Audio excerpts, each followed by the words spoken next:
Hi friends! Telangana రాష్ట్ర రైతులందరికీ అదిరిపే శుభవార్త. రైతు భరోసా డబ్బులు, రుణమాఫీ డబ్బులు, పీఎం కిసాన్ సమానిధి 18 విడత డబ్బులు ఎప్పుడు పడుతున్నాయి, ఏ నెలలో పడుతున్నాయి తెలుసుకునే ముందు లైక్ చేయండి, షేర్ చేయండి, సబ్స్క్రైబ్ చేయండి. పక్కనున్న bell icon all symbol button గంట సింబల్ నొక్కితే నేను వేసే లేటెస్ట్ అప్డేట్స్, వీడియోస్ నోటిఫికేషన్స్ మీకు వెంటనే అయితే వస్తాయి. లేట్ చేయకుండా అయితే వీడియోలోకి అయితే వెళ్ళిపోదాం.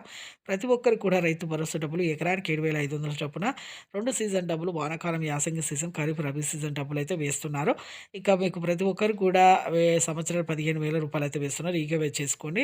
రైతు భరోసా డబ్బులు ఎవరికైతే రాలేదో వాళ్ళు వ్యవసాయ కేంద్రంలోకెళ్ళి మీరు వ్యవసాయ అధికారులు తెలుసుకొని ఈకేవైసీ అయితే చేసుకోవాలండి ప్రతి ఒక్కరు. అలాగైతే డబ్బులైతే పడతాయి. పొలాన్ని కూడా సాగు చేసుకొని రుణమాఫీ డబ్బులు కూడా 2,00,000 వరకైతే మాఫీ చేస్తున్నారు. తొలి విడత 1,00,000 వరకైతే ఇప్పుడు ప్రస్తుతం అయితే మాఫీ అవుతున్నాయి. ఎన్నికల మేనిఫెస్టోలో చెప్పిన విధంగా మీ అందరికి కూడా మాఫీ చేస్తామనేసి మన పౌర సరఫరాల శాఖ మన ఎన్నికల మేనిఫెస్టోలో చెప్పిన విధంగా మాఫీ చేస్తామనేసి వ్యవసాయ శాఖ మంత్రి తుమ్మల నాగేశ్వరరావు చెప్పడం జరిగింది. పౌర సరఫరాల శాఖ మంత్రి ఉత్తమ్ కుమార్ రెడ్డి కూడా చెప్పడం జరిగింది. అలాగే పీఎం కిసాన్ సమానిధి డబ్బులు కూడా మీకు 18 విడత డబ్బులు రూ. 6,000 సంవత్సరానికి, తొలి విడత 2,000 వేస్తున్నారు. థాంక్స్.